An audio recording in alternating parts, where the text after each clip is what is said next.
Okay, let's unpack this. We are diving deep into just an incredible stack of source material today, really focusing on the rich world of ancient Indian literature. So that's right. You've given us excerpts from the Hitopadeśa, the Mahâbhârata, and specifically that unforgettable tale of Nala and Damayanti, and also the Rámáyana. Yeah, and importantly, you've also included some fascinating context, Yeah. stuff about their publication and this truly remarkable figure who kind of helped bridge these stories across cultures and time, Toru Dutt. Exactly. Yeah.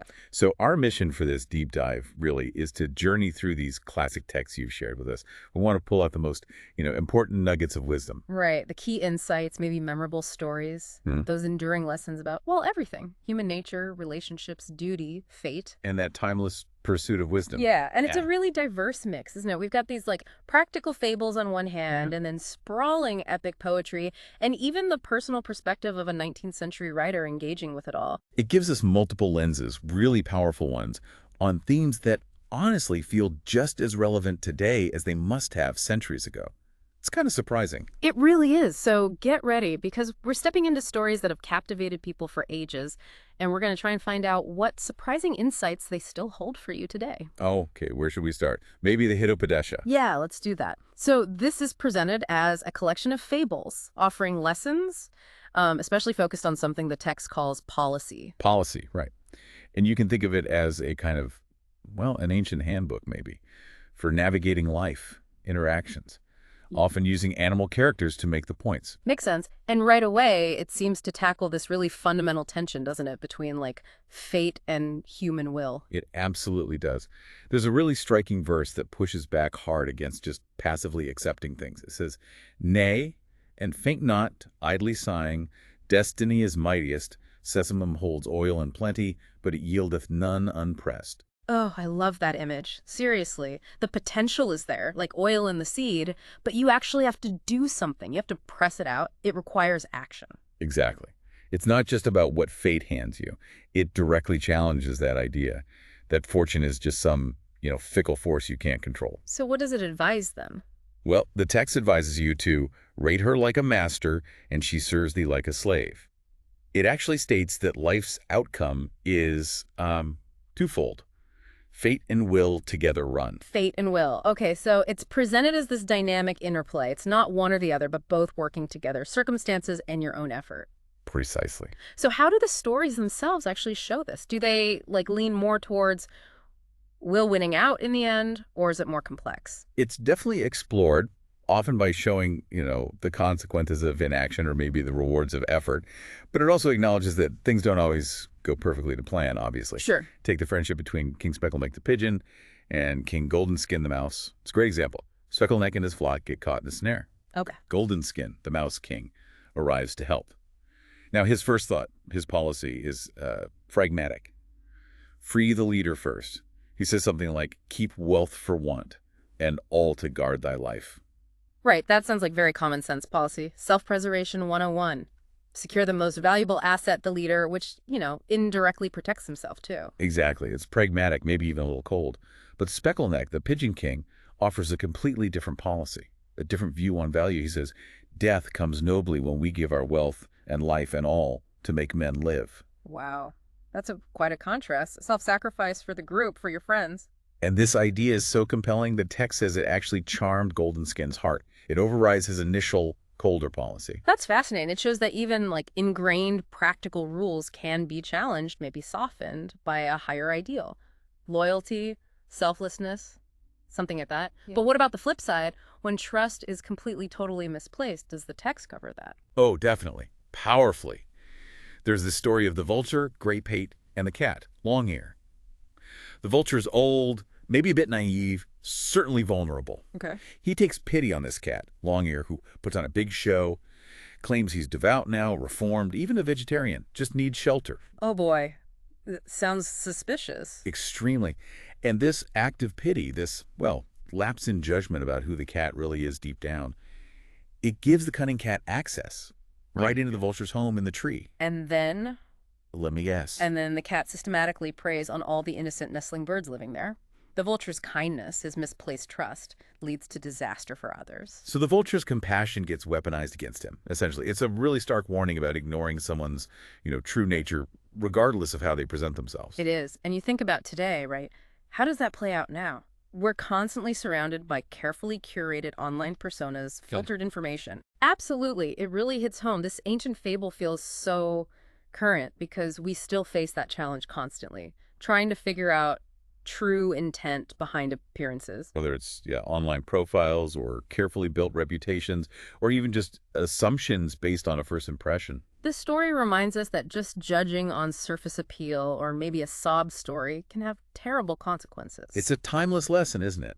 About needing careful discernment, not letting pity just override your critical judgment, especially when you might be dealing with, well, an enemy in disguise. And speaking of enemies and cunning, the Hitopadeśa definitely highlights that. It says fraud may achieve what force would never try. Right. The old jackal tricking the elephant is one example mentioned. Yeah. But the real masterclass in this kind of manipulation is Damayanti, the jackal, and how he handles King Dushyanta, the lion. Damayanti. Okay, tell me about him. He's portrayed as this brilliant strategist, but focused entirely on gaining influence, gaining power within the court. He totally understands the Lion King's anxieties, his vulnerabilities, especially his fear of this powerful bull, lusty life. So he plays on fear. Exactly. Damayanti doesn't use strength. He uses psychology, whispers, rumors, playing on fear, cultivating this very calculated loyalty. His advice to the king is pure policy, pure strategy. Nearest to the king is dearest. Twine round that which groweth nigh. Wow. He's basically identified the core principle of court politics, hasn't he? Proximity to power is everything. That's it. And he uses this to elevate himself by, well, strategically isolating and framing the bull, making the bull seem like a threat. This seems to connect directly to another one of those aphorisms you mentioned earlier, the one about raise an evil soul to honor, and his evil bents remain. Bind to cur his tail, ne'er so straightly, yet it curleth up again. Yes. Damayanti cynically applies that exact idea to the bull, lusty life. He argues that, look, despite the bull seeming okay now, his inherent evil nature, as he puts it, is unchangeable. It will surface eventually. This convinces the lion that the bull is a genuine threat. And that ultimately leads to the bull's downfall, killed by the lion. Right. It reinforces the text's idea that friend and foeman are distinguished not by title but by mind. You have to understand their inner character, not just their actions or their position. It's a pretty harsh view of, well, human nature, or animal nature in this case. That character is basically fixed, often for the worse. Does the text offer any kind of counterpoint to that cynicism, or is it pretty consistent in this pragmatic, sometimes kind of dark view of policy? Well, Damayanti's story definitely embodies that cynical, manipulative strain. But the Hitopadeśa does present other kinds of lessons, too. Like what? Well, there's the simple cautionary tale of the deer. His sad plight, it says, comes through disregarding a friend's advice. It's a reminder that sometimes the most basic policy is just listen to people who actually have your back. Good counsel. Ah, the timeless struggle. Ignoring advice from people who care about you. We've all been there, maybe. Haven't we just? And then there's this really unique anecdote about a merchant's wife. When she's faced with a bad dilemma, the text says she kissed and denied the kiss under his eyes. Whoa, okay. Kiss someone else, and then just denied it right in front of her husband. Seems like it. And it's framed as an example of handling a tricky situation well, through womanly device, cleverness. Huh. That's a very different kind of policy compared to Damayanti's power plays or the vulture's naive trust. It's more about navigating complex personal situations, maybe with cleverness, perhaps even a bit of deception. But framed here as a skillful way to handle a difficult spot. Yeah, it just shows the breadth of what policy can mean in these fables. It's not just statecraft, it's personal dilemmas too. Okay. So from that practical, sometimes cynical world of the Hitopadeśa fables, let's shift gears. Let's go to the grand scale of epic duty in the Rámáyana excerpts you provided. This is where we meet Rama, right? The prince who embodies virtue but faces these huge challenges. Exactly. And the narrative you shared opens with his father, King Dushyanta, who desperately wants sons. To make this happen, he performs the Ashvamedha sacrifice. It's a really powerful Vedic ritual. He even invites the sage Rishyasringa to help oversee it. Right. This really reflects a worldview where, prescribed rites, religious rituals, and divine favor are seen as tangible forces, things that can actually influence real-world outcomes like the birth of an heir. Definitely. It emphasizes that reliance on cosmic order, on religious observance to achieve even deeply personal worldly goals. And the sons who are eventually born from this are extraordinary. That's Rama and Lakshmana, Bharata and Shatrughna, and they're described as having parts of the essence of the god Vishnu himself. That's right. So this divine origin immediately signals their inherent noble nature and their destiny, really, to play a major role in this unfolding cosmic drama. And a pivotal moment comes pretty early on, doesn't it? When the powerful sage Vishvamitra visits. Yes. He asked King Dushyanta for something huge, to allow his young, basically untrained son Rama, along with Lakshmana, to come with him to protect his sacrifice from demons who keep disrupting it. Wow. And you can just feel the conflict there, can't you? Dasharatha's instinct as a loving father, wanting to protect his young son from extreme danger. Absolutely. Warring against his duty as a king, his duty to protect guests, to uphold the sanctity of holy rites. And Vishvamitra isn't just asking nicely, is he? He represents immense spiritual power. There's an implicit threat, maybe, of consequences if the king refuses this righteous request. It's that classic clash, personal affection versus public duty. But Rama, he accepts. He does, without hesitation, apparently. He accepts the duty, goes with Vishvamitra, and receives this intense training from the sage. He learns not just battle skills, but he's also given these incredibly powerful celestial weapons. They have these amazing, almost poetic names. Like the horse's head, the curlew's bill, the invincible, the true. Yeah. Those names suggest almost mythical forces being harnessed. So is the idea that Rama is just like handed these powers? Or is it more that the training unlocks something, allows him to wield forces that were maybe already latent within him because of his divine essence? The text seems to present it as receiving the knowledge to invoke and wield these arms. So it's probably a combination. His inherent nature plus the rigorous discipline and teaching from the sage unlocking that potential. Makes sense. And this training gets tested almost immediately, right? With the encounter with Tadaka. Tadaka, yes. A formidable female demon. And it's really significant that Rama initially hesitates. He doesn't want to kill a woman. That hesitation seems really important. It reflects maybe the symbolic principle he holds. It seems so. But Vishvamitra has to convince him to act. How does he do that? What's the argument? He argues based on necessity and precedent. He brings up historical examples like the god Indra slaying a woman who had become evil. He stresses that the absolute priority here is protecting good people, protecting holy acts from evil forces. The demon's form, male or female, is irrelevant when they're causing such harm. So it forces Rama into a really difficult choice. Stick to a personal ethical principle or fulfill a necessary duty for the greater good, even if it feels wrong on some level. Exactly that dilemma and the consequence. Well, Rama defeats Tadaka. He frees the grove from her terror. The hermits are incredibly grateful, comparing his victory to the god Indra's. So it shows that fulfilling even a morally complex duty brings relief, brings order, and ultimately affirms his heroic path. It sets the stage for everything else he has to face. Okay, so moving from that duty-bound world of the Rámáyana, let's turn to the Mahâbhârata excerpt. Specifically, this epic tale of Nala and Damayanti. This feels like a really profound exploration of love tested by, well, by everything. Fate, loss, perseverance. It truly is. We're introduced to Nala, a prince known for his peerless beauty, and Damayanti, a princess called a pearl of princesses. And their love story starts in this incredibly unique, romantic way. Through messages carried by gold-winged swans, it's almost like magical realism setting the stage for this grand romance. It is. But as you said, it's not just a simple love story. It's filled with trials from the start. At her Swayamvara, that's the ceremony where a princess chooses her husband from all the assembled suitors. Right. Damayanti faces this huge decision, and famously she chooses Nala, the mortal prince, even though actual gods are there vying for her hand. Indra, Agni, Varuna, Yama, they all wanted her. That choice is incredible. It really underscores the depth of her love, doesn't it? It's not about power or divinity for her. It's about choosing him, Nala, the man. Absolutely. But their happiness is, sadly, very short-lived. It's targeted by this malevolent spirit, Kali. Kali, okay. And under Kali's influence, Nala gets obsessed with gambling. Completely obsessed. And he loses his entire kingdom to his brother, Pushkara, using loaded dice. The source material even includes this amazing detail about Kali hiding inside the bull piece used in the dice game. Wow, that detail really ties the spiritual influence directly to the instrument of his downfall. It's like this force actively manipulating the very means of his destruction. Precisely. And the tragedy just snowballs from there. Nala is distraught, half-mad, still influenced by Kali, and he abandons Damayanti while she sleeps, alone in the forest. Oh, that moment is just, it's devastating to even think about. Damayanti wakes up, finds herself completely alone, lost in the wilderness.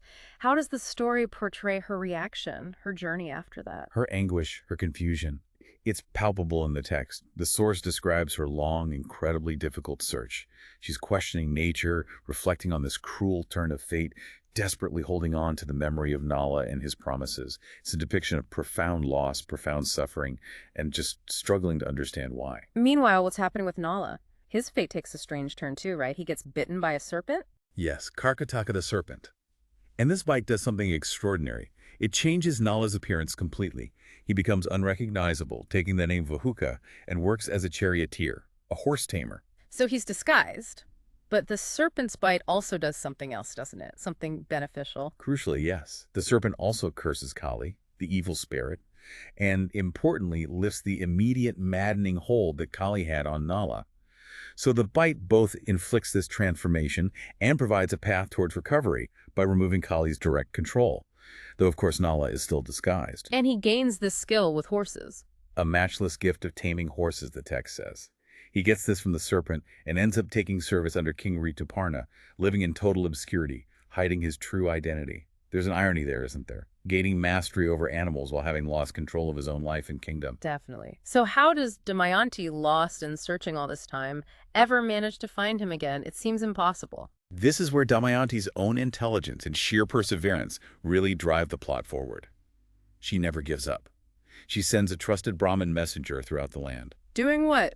Just asking about Nala. Spreading news. News of a supposed second Swayamvara for Damayanti. A second one. Is she really planning to remarry? No, it seems like a clever strategy. The message is crafted to get a reaction from Nala wherever he might be hiding, to test if any prince shows unusual speed or, interest in reaching her court. It's a lure. Okay, so she's trying to draw him out. That's brilliant. And it works. The news reaches King Rituparna's court, where Nala is serving as Vahuka the charioteer.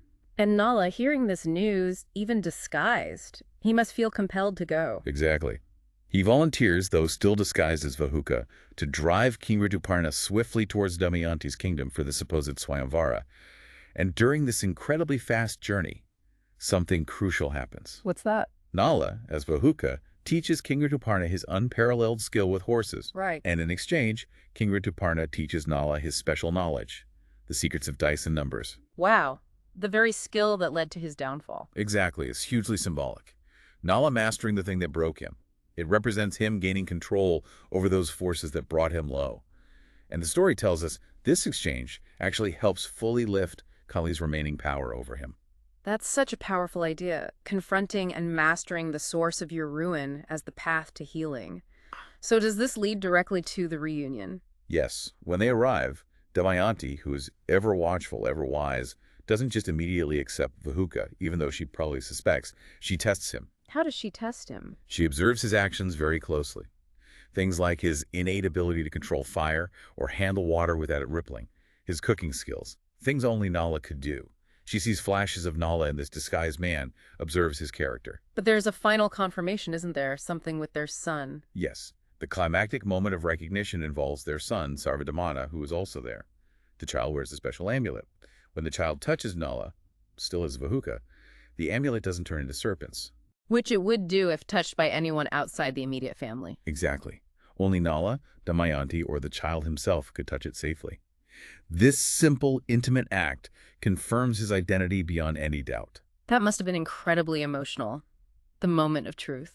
It's the absolute heart of the story. This confirmation leads to the lifting of the serpent's curse on Nala's appearance. He's restored to his true form. And they're finally reunited. Finally. The story really emphasizes the immense suffering, the terrible separation they endured. But ultimately, it celebrates their perseverance, the incredible strength of their bond, and the eventual restoration. Nala gets his form back and eventually wins back his kingdom too. It's just this profound testament to enduring love and resilience against seemingly insurmountable odds, against fate itself. Wow. Wow.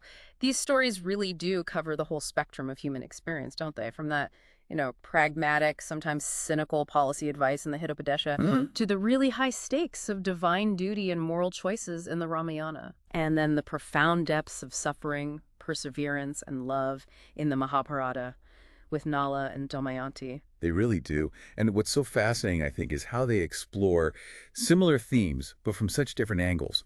Across all these texts you've shared, you see that constant tension, that push and pull. Between what? Between fate or external forces, whether it's Kali's evil influence or demons messing up sacrifices, or just fortune in the fables and human agency, human will. You see it in the Hitopadeśa's call to actually make an effort. Like pressing the oil from the sesame seed? Exactly. Or in Rama's deliberate choice to accept his difficult duty, or Damayanti's absolutely relentless search for Nala. Yeah, and duty itself is such a powerful recurring thread. The king's duty to protect guests, the spousal duty even when abandoned, to remain faithful, and how fulfilling these duties can require such painful sacrifices, like Dushyanta having to send Rama away. Definitely. And the nature of wisdom itself is presented in such diverse ways, too. You've got the practical, almost street-smart earthly wisdom of the Hitopadeśa fables, just how to navigate the world. Right. Then there's the divine or sacrificial wisdom that's sought and upheld in the Ramayana through rituals and following cosmic order. Okay. And then there's that incredibly profound wisdom that seems only gained through suffering, through lived experience, which is so powerfully depicted in the Mahâbhârata story of Nala and Damayanti. Yeah. And of course, running through all of them, the universal power and the challenges of relationships, friendship, loyalty, marriage, and the ever-present risk of deceit and betrayal. They're central, driving the plots, revealing character. Absolutely. And it's against this incredibly rich backdrop, this literary tradition, that we encounter the figure of Toru Dutt, who you included in the source material. Right. She represents this remarkable connection, doesn't she, between these ancient texts and, well, a modern global audience. She really does. She engaged so deeply with these Sanskrit classics, translating them, interpreting them at a time when it was incredibly rare for an Indian woman especially to be doing that work for a Western audience. The source mentions her work for people like Mademoiselle Clarisse Bader in France, actively bringing these stories to new readers in a totally different part of the world. And there's that beautiful personal detail, included her quote about Sita from the Ramayana. She calls Sita heroine more touching, more amiable than even figures like Sophocles' Antigone from Greek tragedy. And she mentions how hearing her own mother recite the Ramayana profoundly touched her when she was a child. That quote is just incredibly telling, I think. It shows the deep, personal, emotional impact these stories have across generations, across cultures, proving they are so much more than just academic texts. They have this enduring power to move people, to inspire them. And the source also gives us glimpses into her own creative work, right? Like her poems. Yeah, like the vivid dialogue and detail in her poem, Shell Bracelets, or the really resonant imagery of healing in Tree of Life. Right. These pieces, they offer a different texture from the epics, obviously. They show her navigating and contributing to this wider literary world, clearly influenced by her deep immersion in both Eastern and Western traditions. Okay. So, bringing this all together then, what does this mean for you, the listener, engaging with these sources today? We've journeyed through these fables of practical and sometimes cunning policy, through epics of divine duty and really tough moral conflict, and through a story of profound human perseverance against immense suffering. And we also glimpsed this remarkable translator, Toru Dutt, who found such deep personal meaning in these ancient narratives herself. And these sources, the ones you provided, they collectively offer just profound insights into what it means to be human, dealing with choice and consequence, loyalty and betrayal, loss and reunion, that ongoing struggle between our inner virtue and the external challenges we face, whether those challenges are fate or divine influence or just plain malicious forces. So maybe consider this as we wrap up our dip dive today. How do these ancient narratives, which seem so distant in time and setting, how do they articulate struggles and virtues that actually feel profoundly relevant now? Yeah, what is that emphasis on policy in the fables, or duty in the epics, or perseverance in those personal trials? What does that tell us about the timeless quest for a meaningful life? And how do these diverse stories coming from different traditions within India, how do they collectively shape an understanding of wisdom of the human condition that still resonates across centuries, across cultures, just like they did for Toru Dutt? What stands out most to you from this deep dive?